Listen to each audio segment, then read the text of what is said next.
Hello guys, and welcome back to the channel, and welcome to this week's weekly recap of the news as has been covered by this channel. So now this is now a regular fixture, as you all know, something you look forward to, no doubt. So like a Sunday glossary of the week in news, 5 curated videos from the channel which are brought to you for your weekend listening. So we get straight into it without too much dallying, and we're going to now this fledgling Oduduwa Republic narrative that is now springing up in the southwestern parts of Nigeria. So now that clarion call, that agitation, whatever you choose to term it, is now seeming to be getting some sort of a momentum to the point that is now echoing in the ears of the great and good. Femi Falana responds to this agitation, asking the Yorubas to go and do a referendum. All that is explained in this first video, so enjoy. The ranches built in Okeado, Ekiti State and Akunu, Ondo State in the 50s by the Western region under the premiership of Chief Obafemi Awolowo have collapsed. Hence, the regular clashes between herders and farmers. Lagos State, which is part of the Southwest Zone, is the 6th largest economy in the whole of Africa. The Southwest Zone is the richest in the country, but the level of development is nothing to write home about because the federal and state governments have adopted the ideology of underdevelopment sponsored by IMF and the World Bank. So this is now Femi Falana, his response to this agitation for Oduduwa Republic. Hello guys, and welcome back to the channel. So now guys, we have been speaking a lot in recent times about the wailing and the gnashing of the teeth that is coming from the IPOB quarters,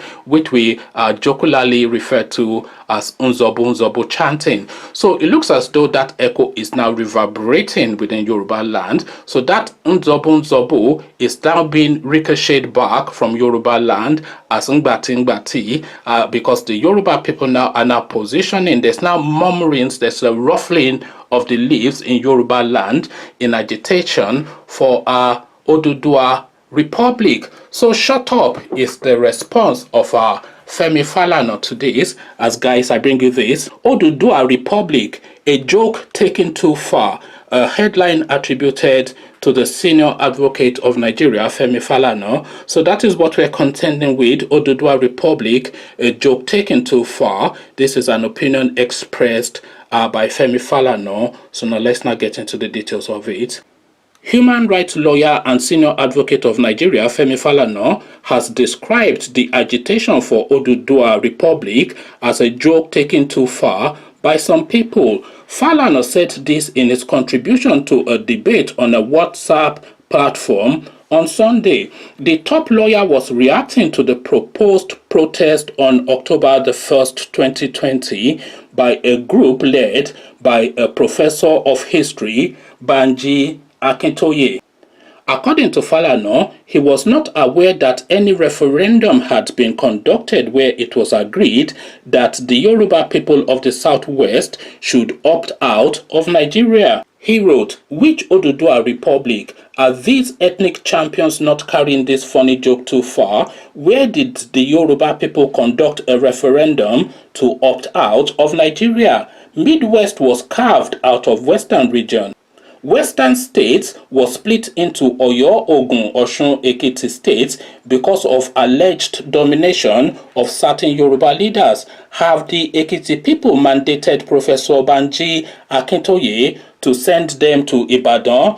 Members of the ruling class in the Southwest Zone are either campaigning for restructuring or balkanization of the country. It is a campaign for power devolution without responsibility. It is a dubious struggle that does not address the security and welfare of the Yoruba people. The beneficiaries of free education policy are today the promoters of commercialization of education. So they have turned the children of the poor into area boys and thugs, whilst their children are going to private schools at home and abroad. The ranches built in Okeado, Ekiti State and Akunu, Ondo State in the 50s by the Western region under the premiership of Chief Obafemi Awolowo have collapsed. Hence, the regular clashes between herders and farmers. Lagos State, which is part of the Southwest Zone, is the 6th largest economy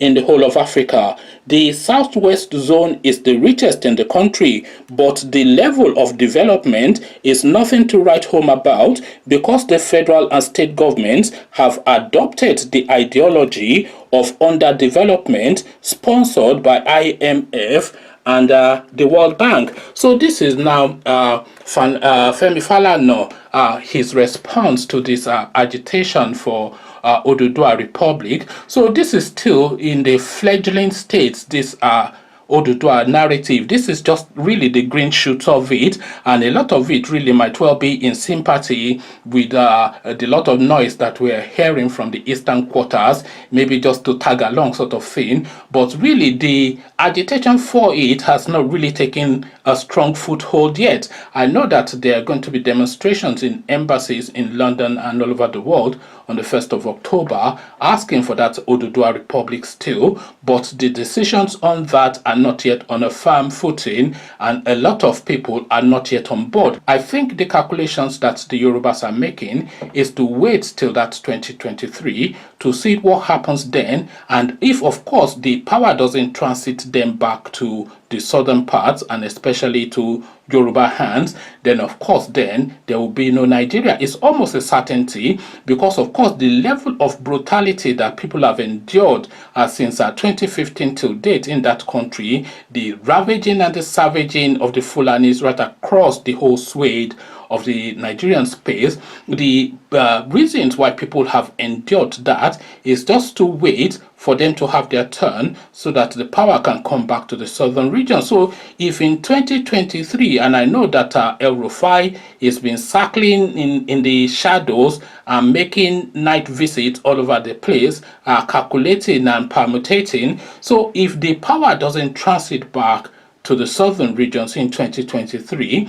the seeds of that is what is being planted now, and it is going to grow slowly and slowly, but they will control that growth in the run up to 2023. They will escalate it, of course, in 2022 to the point that Tinubu will actually be forced to come out and speak to say, look, are you for this or against this? So this is going to be one of the hurdles that is going to have to scale in his race to Aso Rock. But really the calculations of this Oduduwa Republic is not so much a breakaway, but it is one of the structures in place for the play for 2023. So this is the agitation now taking place. So the eastern regions is already on lockdown and everybody already knows what the easterners want from the Nigerian experience. They want out, effectively, is what they want.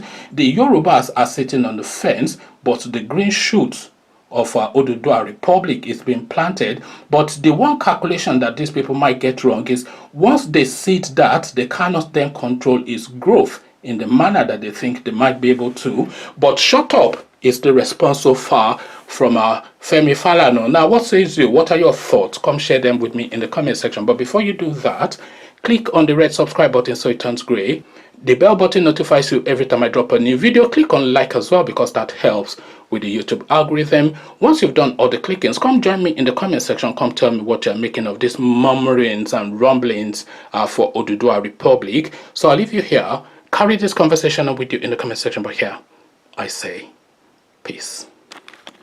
Hope you enjoyed that. So we're still sticking with Nigerian politics. This time we're going to Aso Rock. We're going to the second room, but not where Aisha stays. We're visiting the vice president of the country, Yemi Osinbajo. So Yemi Osinbajo has come out in the public space to alarm at the state of the nation, warning that that could possibly lead to a breakup of the country. The Fulanis, of course, are not pleased with this, and they disciplined him. So all that disciplining is all explained in this second video. So enjoy. Hello guys and welcome back to the channel. So now guys, the T-boy in Aso Rock Villa, otherwise known as Yemi Osinbajo, who goes under the disguise of being the vice president of Nigeria, is now having ideas above his station and is making pronouncements beyond his job description. So of course his masters have moved very quickly to correct him. As guys, I bring you this: watch your words.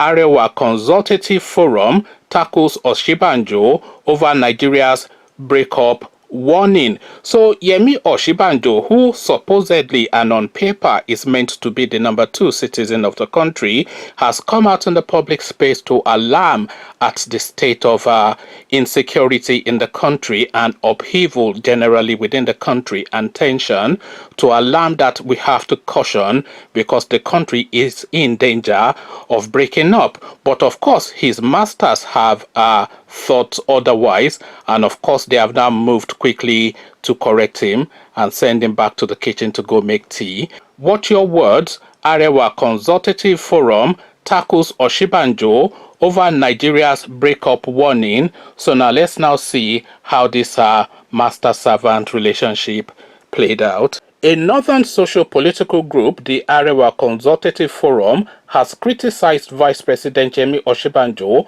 over his recent comment that present cracks could lead to the breakup of the country. While the group admitted that there were unhealthy cracks in Nigeria, it, however, said the vice president should not make statements that would worsen tension in the country.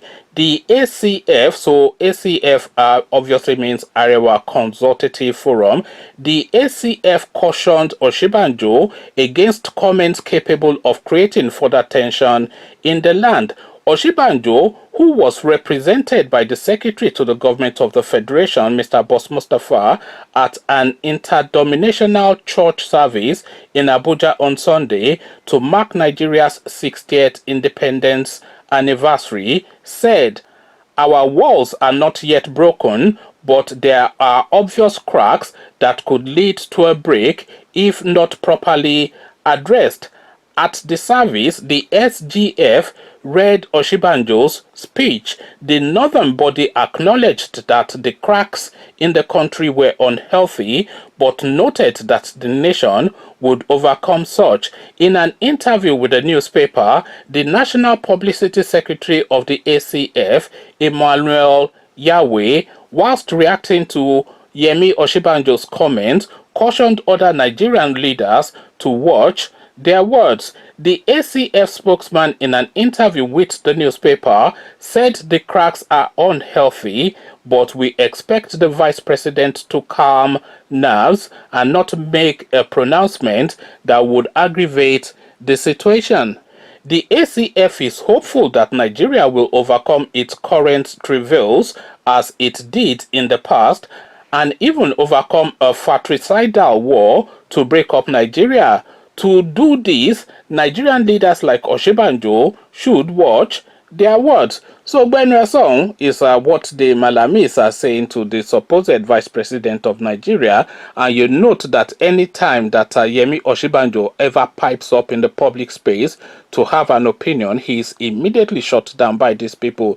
Remember when Buhari went abroad, and then the then DSS man, he rolled out operatives to go and seize control of the National Assembly, which then I think it was Maman Daura then. Maman Daura was the DSS chief then, which then forced Osinbajo to sack him and replace him with a guy called, I think, Peter Ofonaya or something, some Igbo sounding name anyway, he replaced him with. As soon as Buhari came back, he then sacked the person that Osinbajo used to replace, his cousin, but then he could not bring his cousin back because, of course, his cousin, Maman Daura, had rolled operatives against the National Assembly. And by the way, that is a treasonable act because he has moved militarily against democracy, because democracy, of course, is the National Assembly and the DSS is a security outfit. So he effectively moved troops on democracy.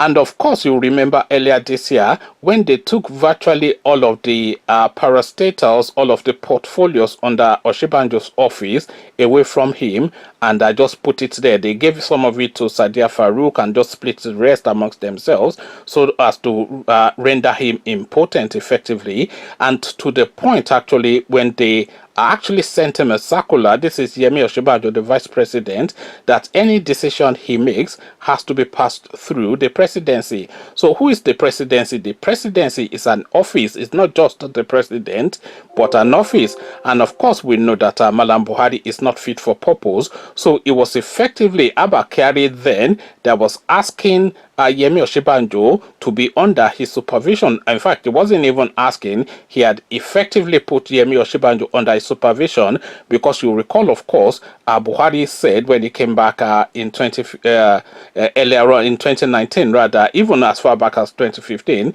that anybody that wants to access him has to go via Abba Kyari. So, of course, if they then put Osinbajo under the presidency and you have to go through Abba Kyari to get to the presidency, then effectively Osinbajo was under the supervision of Abba Kyari. So this is how they have rendered him impotent, to the point now that he cannot even alarm that the country is in a perilous state without some obscure Malami organization coming to slap him down. So T-Boy is really effectively his role in the Aso Rock Villa. Even if he has an office in that space, no one knows. Are they even allowing him in the building? Is a question we have to ask. So T-Boy, though, is his role. His only role is to sit down there and dress up and look pretty. And once they've made a decision, he should go and use his big grammar to go and explain it to his Yoruba people in the south, because the decision has already been made.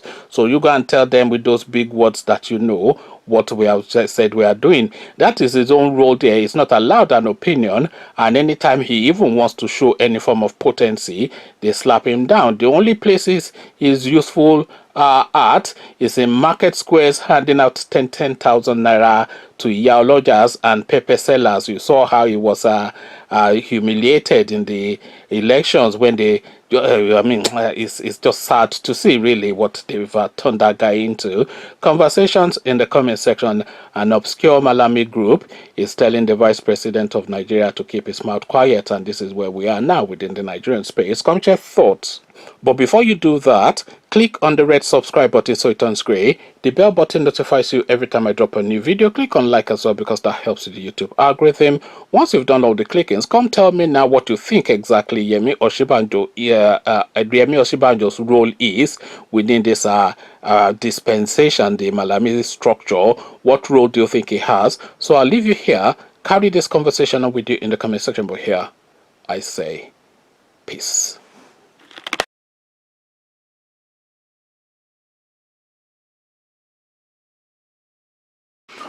Hope you enjoyed that. So a bit of levity with the next one. We're going to Fani-Kayode and his tangled love life. So Fani-Kayode is now posing with a Fulani looking babe, now a very pretty woman, and is insisting that this lady is not going to be his fifth or sixth wife. I've lost count, but all of that is explained in this next video, so enjoy. Hello guys, and welcome back to the channel. So now guys, we're back in the world of Fani-Kayode again. It gets even more ludicrous, I have to warn you, as guys I bring you this.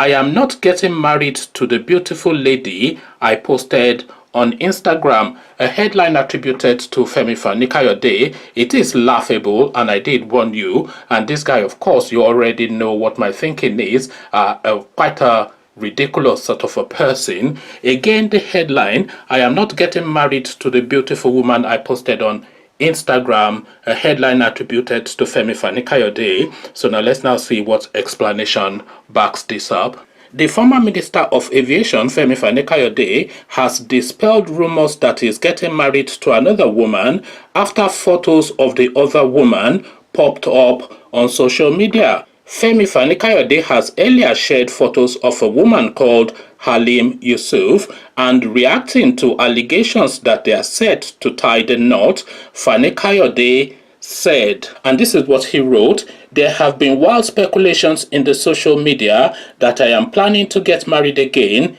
This is false.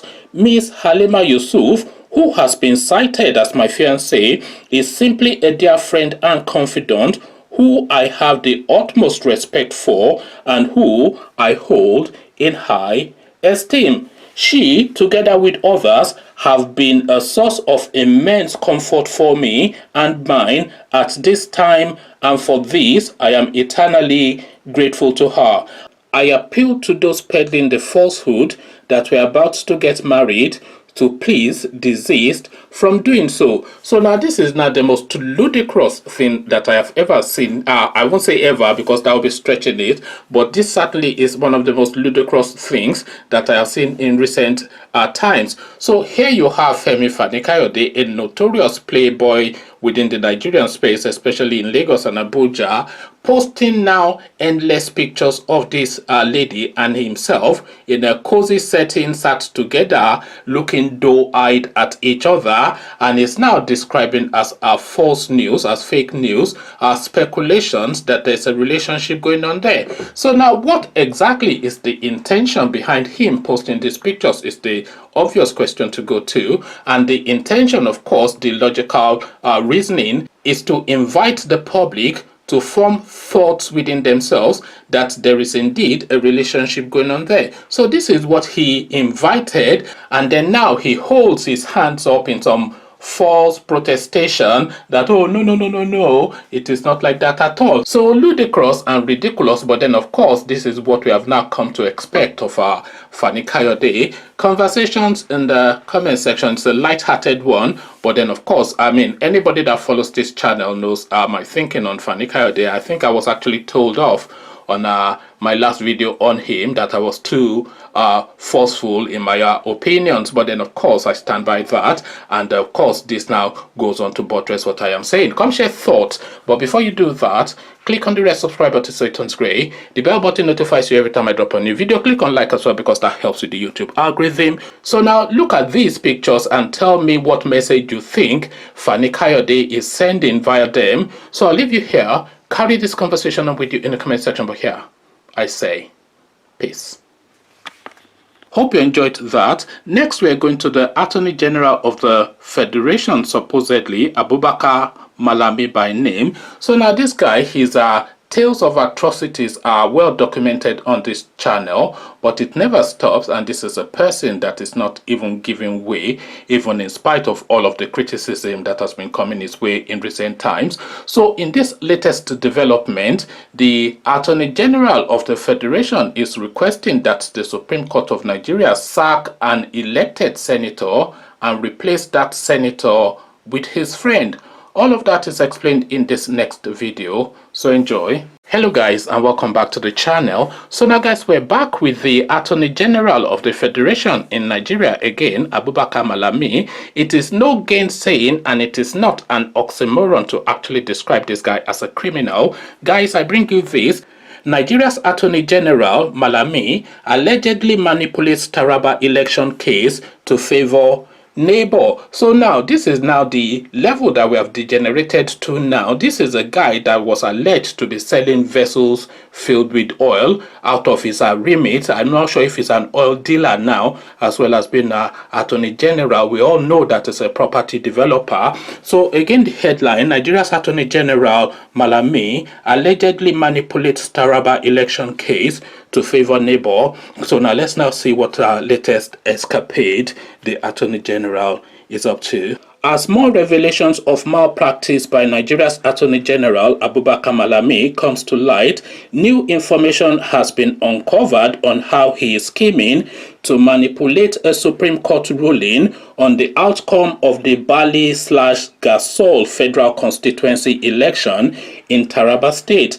Abdul Salam Gambo Mubarak, Garba Haman Dude, and Ibrahim Nawe were all contenders for the federal seat and contested the primaries of the All Progressive Congress keenly, with Mubarak winning the primaries, Nawe coming second, and Jude coming last. A bribe was, however, paid by Jude to the APC, and his name was forwarded to the Independent National Electoral Commission instead of Mubarak's name. This sparked the first legal battle as Mubarak filed a suit to challenge the misconduct by the APC in suit number. So I'm not going to read you the suit number, so it's the case number. So this sparked the first legal battle as Mubarak filed a suit to challenge the misconduct by the APC at the Federal High Court in Jalingo. The court, in its ruling, ordered the APC to submit Mubarak's name to contest for the Bali/Gasso Federal Constituency seat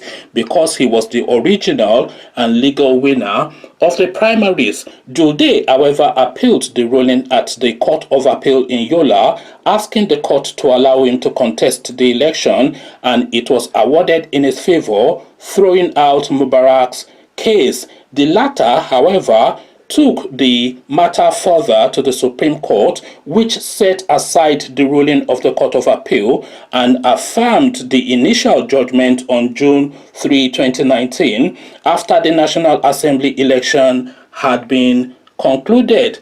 Following the judgment, the Independent National Electoral Commission withdrew the certificate of return issued to Jude and issued it to Mubarak, prompting Jude to seek a review of the case before the Apex Court. He claimed the Supreme Court ruling nullifying his election did not stipulate that his certificate of return be withdrawn, and asked the court to compel INEC to reissue it to him. Seeing that he would lose the case, Jude wrote the Supreme Court to withdraw his request for review of the judgment, but the case was continued at Mubarak's insistence. The Supreme Court affirmed its earlier ruling confirming Mubarak as the winner of the electoral seat and asked Jude to pay him 500,000 naira for wasting the court's time and abuse of court processes.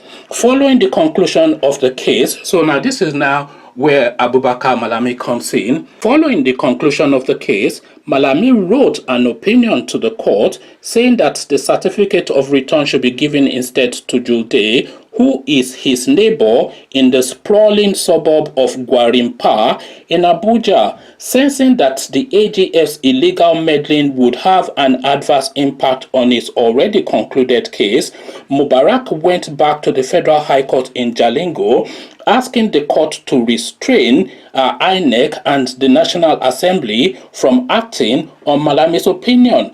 A source close to the case informed correspondents that Malami was now finalizing plans to transfer the case to Abuja. It was further gathered that he was planning to assign the case to one of his boys, who is a federal judge, so that he can influence the case in favor of Jude, his neighbor. So there you have it now. It beggars belief what we are contending with. This Malami, by the way, I'm not really sure why he is still in the position that he occupies, because a lot of the things that are already known are sufficient enough to have him removed, or him himself. He will never resign, of course. I was going to say that, but certainly to have him removed from that position. We saw the video clips of his son's wedding where the naira was being sprayed. Now, naira spraying is a topical issue within the Nigerian space, and the Central Bank of Nigeria has made public announcements nationally that this is not only inappropriate but also against the law, to the point that the central bank have now gone round all of the states, because of course, you know, the central bank has satellite offices in every state. So they've done all these sensitization programs for peoples of our states, all of the federating states, to say that, look, this is not the way to handle this money, because it's a disrespect both to the currency, and the currency is a symbol of the sovereignty of the nation. So this is not the way to treat the money. So a lot of that sensitization had been going on for years, at least for the last 3-4 years. So there's nobody within the Nigerian space that can claim not to be aware. But then, of course, the person that sits at the apex of the Nigerian legal structure, he has placed himself above the law to openly and brazenly go around spraying the naira in a direct confrontation of a legal position and a position that has been taken aggressively by the Central Bank of Nigeria. So that is sufficient enough for this guy to resign. And then all of those oil tanks that they say that he's selling, he did not come out to say he wasn't selling oil tanks. He was saying that there's a reason and an excuse for it. All these hotels that he's building at an alarming rate, he is not saying that he's not building all these hotels and mansions. He is saying that his profit from his private business that he's using to do it. So all of these things, the using of the presidential jet by his family as a personal taxi service, all of these things are going on. And then to cap it all off, he is now asking them to sack an elected senator and replace him with his neighbor. Conversations in the comment section: when it rains, it pours within the Nigerian space. It beggars belief. It's alarming. I use the word unbelievable a lot. Unbelievable again, I say. But what says you? Come share thought. But before you do that, click on the red subscribe button so it turns gray. The bell button notifies you every time I drop a new video. Click on like as well because that helps with the YouTube algorithm.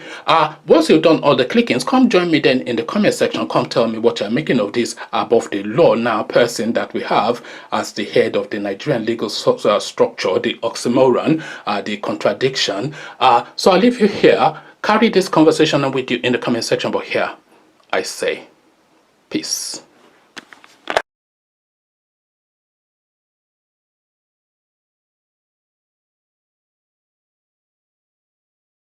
Hope you enjoyed that. So lastly, we're going to the fuel subsidy. You all know that it's been removed. Malam Buhari is threatening to increase the price of petroleum for Nigerian citizens, as though the suffering is not enough in that country. All of that is detailed in this next and last video. So enjoy. Hello guys, and welcome back to the channel. So now guys, there is no mercy in the Buhari regime. I think we're all on board with that now. We all have that understanding. He will grind you to the floor whether you like it or not. Guys, I bring you this. Expect further increase in fuel prices, Buhari tells Nigerians. So the fuel price, of course, which is already out of the affordability of most Nigerians, is about to be increased again, having been increased about 4, 5, 6, 7 times already. Again, the headline: expect further increase in fuel price, Buhari tells Nigerian. So now let's see what beats down the Malami is administering this time around. President Muhammadu Buhari yesterday told Nigerians to expect further adjustments in the price of premium petroleum spirit, PMS, popularly called petrol. Buhari, in the 60th independence anniversary message to Nigerians, said a responsible government should face realities and take tough decisions. The president said it makes no sense for oil to be cheaper in Nigeria than in Saudi Arabia, adding that sustaining the level of petroleum price is no longer possible. According to him, the government since coming into office has recognized the economic argument for adjusting the price of petroleum, but the social argument about the knock-on effect of any adjustment weighed heavily with the government. Petroleum prices in Nigeria are to be adjusted. We sell now at 161 naira per litre. A comparison with our neighbors will illustrate the point. Chad, which is an oil-producing country, charges 362 naira per litre. Niger, also an oil-producing country, sells 1 litre at 346 naira. In Ghana, another oil-producing country, petroleum pump price is 326 naira per litre. Further afield, Egypt charges 211 naira per litre. Saudi Arabia charges 168 naira per litre. It makes no sense for oil to be cheaper in Nigeria than in Saudi Arabia. So there you have it, ladies and gentlemen. It makes no sense for oil to be cheaper in Nigeria than it is in Saudi Arabia, is how Malam Buhari has summed that up.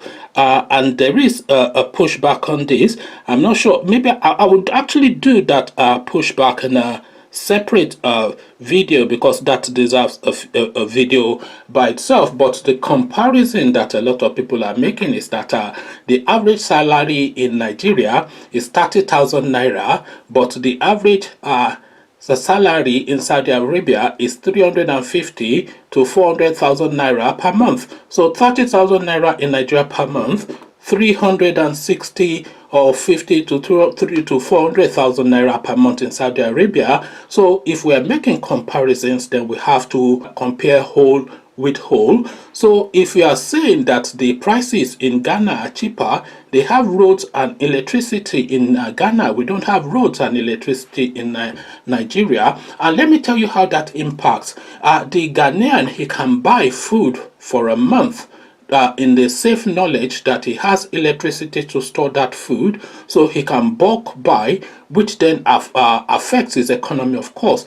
The Nigerian cannot buy food for more than 2 days because that food will go bad. So we already know the implications of that on your economy. And then, of course, you are all running a gen set. You know the implication of that on your economy, and the roads, of course, are bad in Nigeria. There's no security, so you know the implications of that on your economy. So all of these things and more, a lot of these countries, if not most of them, I'm not sure about Chad or Niger Republic, but certainly Ghana, Saudi Arabia, etc., they have structures and infrastructures, and they have, you know, a functioning country. So you cannot say in a country that you fought tooth and nail not to pay people 30,000 naira till they finally forced it, that you are now saying you are increasing pump prices to mirror what obtains in a country where the minimum wage, the average wage, is 350 to 400,000 naira.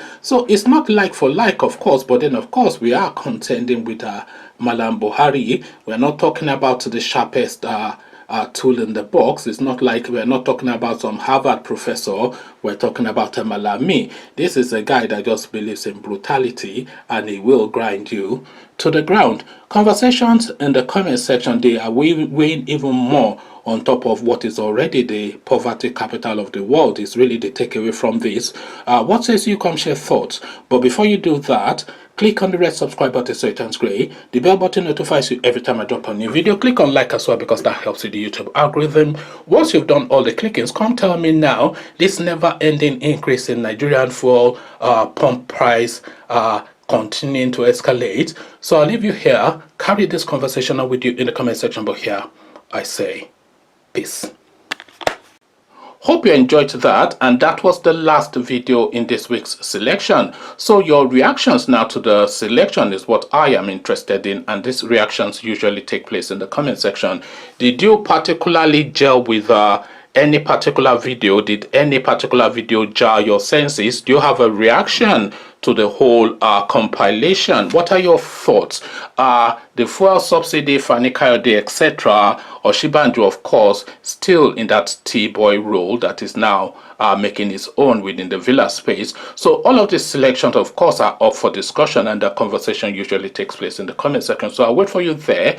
But before you come join me in the comment section to engage, click on the red subscribe button so it turns gray. The bell button notifies you every time I drop a new video. Click on like as well because that helps with the YouTube algorithm. Once you've done all the clickings, come join me in the comment section. Come let me know what you've made of this week's selection. So I'll leave you here.